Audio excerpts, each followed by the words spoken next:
Operation ಸಿಂಧೂರ ಹೆಸರಲ್ಲಿ mid night operation ಯಶಸ್ವಿಯಾಗಿದೆ. ಕಮಿಕಾಜೆ ಡ್ರೋನ್ಗಳ ಮೂಲಕ ಏರ್ ಸ್ಟ್ರೈಕ್ ಆಗಿದೆ. ಡ್ರೋನ್ಗಳನ್ನ ಕೂಡ ಬಳಸಿದ್ರು ಅನ್ನೋದು ಆರಂಭಿಕ ಹಂತದಲ್ಲೇ ಗೊತ್ತಾಗಿತ್ತು. 24 ಮಿಸೈಲ್ಗಳಿಂದ ಕೂಡ ಉಗ್ರ ನೆಲೆಗಳು ಉಡೀಸಾಗಿದೆ. 24 ಮಿಸೈಲ್ ಹಾಗೂ ಡ್ರೋನ್ ಅಟ್ಯಾಕ್ಗಳನ್ನ ಕೂಡ ಭಾರತೀಯ ಸೇನೆ ಮಾಡಿದೆ. ಅತ್ಯಂತ ಸುಸಜ್ಜಿತವಾಗಿ ದಾಳಿಯಾಗಿದೆ. ಕೇವಲ 23 ನಿಮಿಷಗಳಲ್ಲಿ ಆಪರೇಷನ್ ಅನ್ನು ನಡೆಸಿ ನಮ್ಮ ಸೇನೆ ನಮ್ಮ ಆರ್ಮಿ ಬೇಸ್ ಏನಿದೆ ಅಲ್ಲಿಗೆ ವಾಪಸ್ ಕೂಡ ಬಂದಿದೆ ಅನ್ನೋದು ನಮ್ಮ ಸೇನೆಯ ಪರಾಕ್ರಮದ ಭಾಗ ಎಷ್ಟಿತ್ತು ಅನ್ನೋದಕ್ಕೆ ಉದಾಹರಣೆ. ಕಮಿಕಾಜೆ ಅನ್ನುವಂತಹ ಡ್ರೋನ್ ಅಟ್ಯಾಕಿಂಗ್ ಮೋಡ್ನ ಡ್ರೋನ್ ಇದು ಅನ್ನೋದು ಗೊತ್ತಾಗ್ತಾ ಇದೆ ಮತ್ತು ಕ್ಷಿಪಣಿಗಳ ಬಳಕೆ ಕೂಡ ಆಗಿದೆ. ಬಾಂಬಿಂಗ್ ಹೆವಿ ಆಗಿದೆ.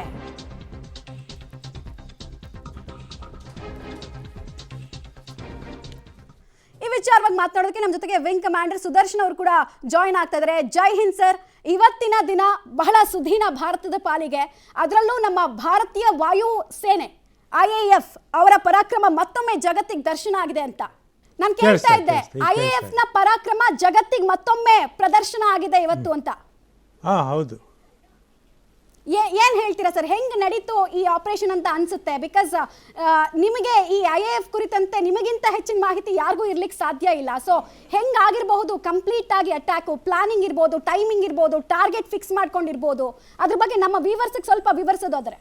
ಈಗ ನೋಡಿ, ಆಪರೇಷನ್ ಸಿಂಧೂರ್ ಅಂತ ಏನು ಒಂದು ಕಾರ್ಯಾಚರಣೆ ನಡೆಸಿದ್ರು, ಅದು ಇನ್ನು ಮುಂದೆ ಹಲವಾರು ದೇಶಗಳ ಮಿಲಿಟರಿ ಕಾಲೇಜ್ನಲ್ಲಿ ಇದೊಂದು ಸಿಲೆಬಸ್ನಲ್ಲಿ ಸೇರಿಕೊಳ್ಳುತ್ತೆ. ಅಷ್ಟು ಕರಾರುವಕ್ಕಾಗಿ ಪ್ಲಾನಿಂಗ್ ಮಾಡಿರೋದು, ಅಷ್ಟು ಕರಾರುವಕ್ಕಾಗಿ ಟಾರ್ಗೆಟ್ ಸಿಸ್ಟಮ್ಗಳನ್ನ ಆಯ್ಕೆ ಮಾಡಿರೋದು, ಆಮೇಲೆ ಅಷ್ಟೇ ಕರಾರುವಕ್ಕಾಗಿ ಮಿಸೈಲ್ಗಳನ್ನು ಉಪಯೋಗಿಸಿರೋದು. ಇದರಲ್ಲಿ ಬಹುತೇಕ ಇನ್ನೂ ವರದಿ ಬಂದಾಗಿ ಗೊತ್ತಾಗುತ್ತೆ, ಲೇಸರ್ ಗೈಡೆಡ್ ಬಾಂಬ್ಸ್ ಅಂತ ಹೇಳ್ತೀವಲ್ಲ, ಅಂದರೆ ಆ ಮಸೀದಿನೇ ಹೊಡಿಬೇಕು, ಅದರ ಅಕ್ಕಪಕ್ಕದ ಮನೆಗಳಿಗೆ ಏನೂ ಎಫೆಕ್ಟ್ ಆಗಬಾರ್ದು, ಅಲ್ಲಿನ ನಾಗರಿಕರಿಗೆ ಎಫೆಕ್ಟ್ ಆಗಬಾರ್ದು, ಅಂದರೆ ಮಿನಿಮಮ್ ಡ್ಯಾಮೇಜ್, ಆ ಥರ ಒಂದು ಆಕ್ರಮಣ ನಡೆದಿದೆ. ಈ ಆಕ್ರಮಣ ಬಹುಶಃ ನಮ್ಮ ಗಡಿ ರೇಖೆಯನ್ನು ಉಲ್ಲಂಘಿಸಿ ಆಗಿರ್ಬೋದು, ಅಥವಾ ಈ ಏರೋಪ್ಲೇನ್ಗಳಿಗೆ, ಇದು ರಫೇಲ್ನಂಥ ವಿಮಾನಗಳನ್ನು ಬಳಸಿದರೆ ಇದು ಭಾರತದ ಗಡಿಯಲ್ಲೇ ಇದ್ಕೊಂಡು ಸುಮಾರು 120ರಿಂದ 300 ಕಿಲೋಮೀಟರ್ ದೂರದ ಟಾರ್ಗೆಟ್ಗಳಿಗೆ ಹೊಡೆಯೋ ಒಂದು ಸಾಮರ್ಥ್ಯ ಇದೆ. ಸೊ ಹಾಗೆ ಈ ಒಂದು ದಾಳಿಯನ್ನು ನಡೆಸಿ ಎಲ್ಲ ವಿಮಾನಗಳು, ಪೈಲಟ್ಗಳು ಸುರಕ್ಷಿತವಾಗಿ ವಾಪಸ್ಸು ಬಂದು ಸೇರಿಕೊಂಡಿದ್ದಾರೆ. ನಮಗೆ ಯಾವ ಹಾನಿನೂ ಆಗಿಲ್ಲ. ಇನ್ನು ಬಹುಶಃ ಪಾಕಿಸ್ತಾನಿ ವಿಮಾನಗಳು ಇವರನ್ನು ಚೇಸ್ ಮಾಡೋಕ್ಕೆ ಬಂದಿರಬಹುದು. ಅದರಲ್ಲಿ ಒಂದು ಹೊಡೆದಾಕಿದ್ದಾರೆ ಅಂತ ಶ್ರೀನಗರದಿಂದ ಒಬ್ಬರು ವರದಿ ಮಾಡ್ತಾ ಇದ್ದಾರೆ. ಅದರ ಬಗ್ಗೆನೂ ಖಚಿತವಾಗಿ ಮಾಹಿತಿ ಬಂದ ಮೇಲೆ ನಮಗೂ ಗೊತ್ತಾಗುತ್ತೆ ಎಷ್ಟು ಅಂತೇಳಿ. ಅದೇ ಸೈಮಲ್ಟೇನಿಯಸ್ಲಿ ಇದು ಬರೀ ವಾಯುಸೇನೆ ಮಾಡಿರೋದಲ್ಲ, ಇದು ಭಾರತೀಯ ನೌಕಾದಳನೂ ಇದರಲ್ಲಿದೆ. ಯಾಕಂದರೆ ಅವ್ರ ಹತ್ರ ತುಂಬ ಟೆಕ್ನಿಕಲಿ ಅಡ್ವಾನ್ಸ್ಡ್ ಡ್ರೋನ್ಗಳಿದ್ದಾವೆ. And we got that drone on lease from America. ಆಮೇಲೆ we also got ಈ ಕಾಮಿಕಾಜಿ ವರ್ಡ್ ಯಾಕೆ ಯೂಸ್ ಮಾಡ್ತೀವಿ ಅಂದರೆ, ಇದು ಜಪಾನಿನ ಸುಸೈಡ್ ಬಾಂಬಿಂಗ್ ಟೆಕ್ನಿಕ್. ಅದರಲ್ಲಿ ಏನು ಮಾಡ್ತಾರೆ ಅಂದರೆ, ಜಪಾನ್ 2ನೇ ವಿಶ್ವಯುದ್ಧದಲ್ಲಿ ಅವರು ಎಲ್ಲಿಗೆ ಈಗ ಜಪಾನ್ನಿಂದ ಬರ್ಮಾಕ್ಕೆ ಬಂದು ಬಾಂಬ್ ಮಾಡಿ ಮತ್ತೆ ವಾಪಸ್ ಹೋಗೋಕ್ಕೆ ಅವ್ರ ಹತ್ರ ಇಂಧನ ಇರ್ತಿರಲಿಲ್ಲ. ಹಾಗಾಗಿ ಅವರು ಬರ್ಮಾಕ್ಕೆ ಬರೋರು ಆ ಟಾರ್ಗೆಟ್ ಮೇಲೆ ಪೈಲಟ್ ಸಮೇತ ಈ ಟಾರ್ಗೆಟಿಗೆ ಹೋಗ್ಬಿಡೋರು. ಅದನ್ನು ಆತ್ಮಾಹುತಿ ದಾಳಿ ಅಂತ ಏನು ಹೇಳ್ತಾರಲ್ಲ ಈಗ, it is A suicide attack with pilot, along with pilot. ಅದಕ್ಕೆ ಕಾಮಿಕಾಜಿ ಅಂತ ಈ ಒಂದು ಜಪಾನಿ ವರ್ಡ್ ಬಂದಿರೋದು.